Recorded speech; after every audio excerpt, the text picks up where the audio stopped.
I think it may be time for another disguise. Whoa! Don't be afraid, toy fans. It's just Hugo, Man of a Thousand Faces from Kenner. Up next.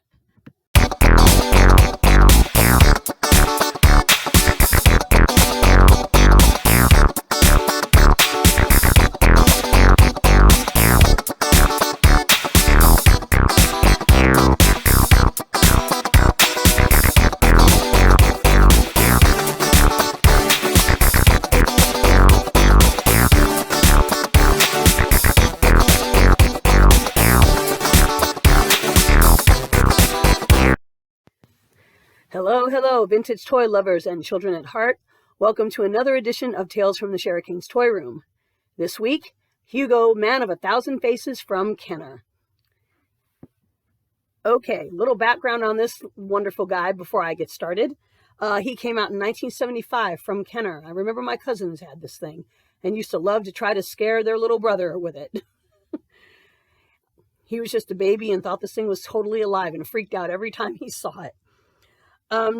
This was the invention of a man by the name of Alan Ormsby. If that name sounds familiar to you, it was because he was makeup and director for the movie Children Shouldn't Play with Dead Things. He also authored the book from Scholastic, Movie Monsters.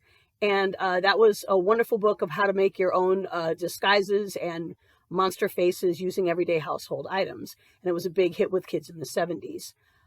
So this is Hugo. He was patterned after Lon Chaney Sr., who was also the Man of a Thousand Faces. And this is like the puppet version of him. Now, I say puppet because he has no legs. He is hollow on the inside.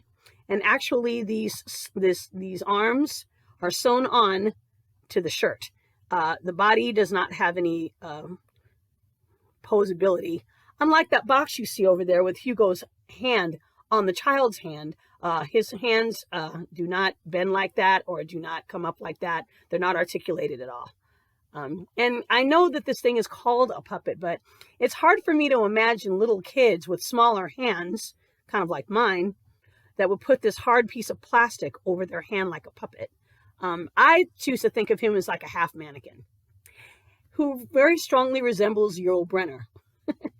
Can't you just see the king and I?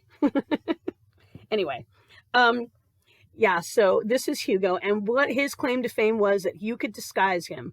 As you can see on the box over there, he came with some disguises, and yes, I do have some of them. A few are missing, and I like to thank, and I cannot remember who sold this to me, but it was someone from the Eagle Museum. Thank you very much. And yeah, so here are the disguises I do have of this. As you can see on the package, you could, disguise them in different ways. And anybody who else is a fan of my channel will know that I have used Hugo in a couple of different ways. He's been one of those amusement park talking wish givers, and he's also been a monster movie host, Shock Theater.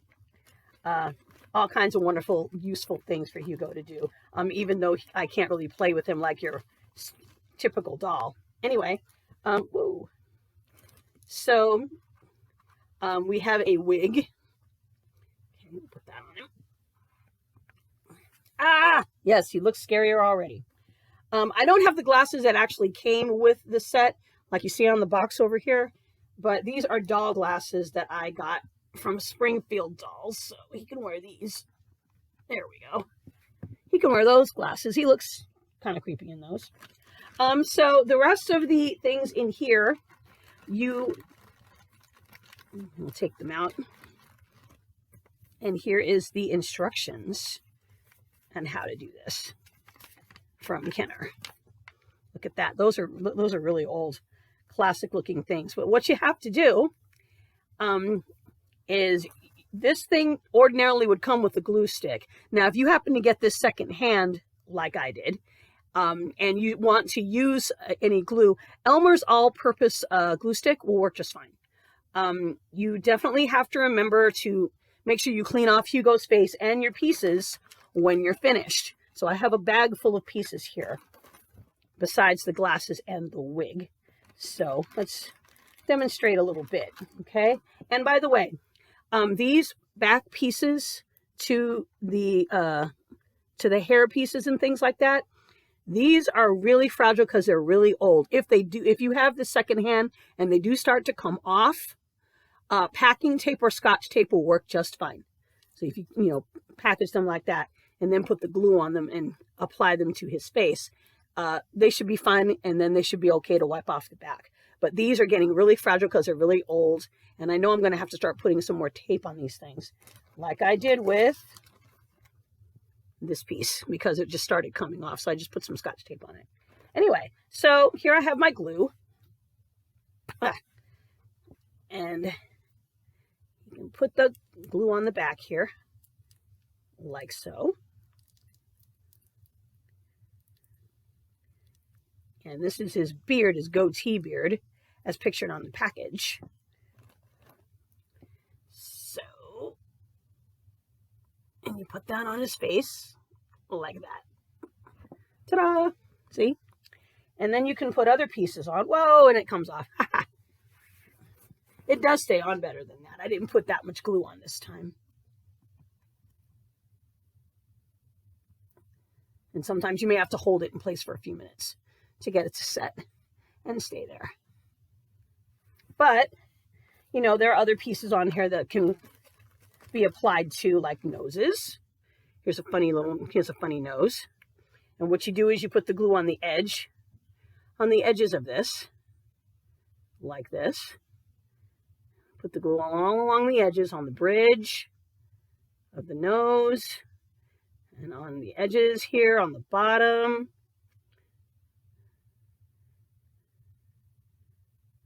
Okay, and put the glue on there.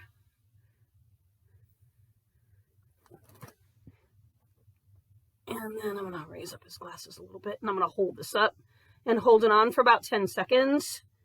9, 8, 7, 6, 5, 4, 3, 2, 1. And the nose will stay on. And again, I didn't put that much glue on the beard, so that's starting to come off a bit. There. Okay, so you can disguise him all kinds of different ways. There are several different kinds of things in here. There's some chins. There's some chins. Here's a chin with a cleft in it. Cleft chin like that. And then there's one with some warts and bumps on it, like that. And here's another pair of glasses. Oop. Here's another pair of glasses. And then we've got,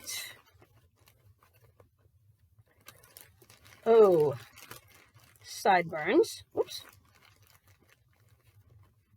We've got sideburns. This one's kind of curled a little bit because it's been sitting in the bag for a bit. We've got 2 sideburns here. And some funny teeth. Those are fun. And these are really hard because they're tiny moles. Can't really see it that well. It's like on my finger there. These are moles that you can put on the side of his face. I'll put one on so you can see. Just put a little glue on there. And then stick it on his face. Like that. See? And yeah. And we've also got an eye patch. If you choose to play pirate. Yeah. Got an eye patch and eyebrows. And here's another nose. And a scar. Scars are fun. A scar on his face.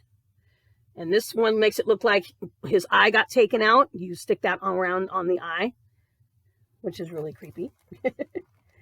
And I have a couple more moles here. Another scar like that.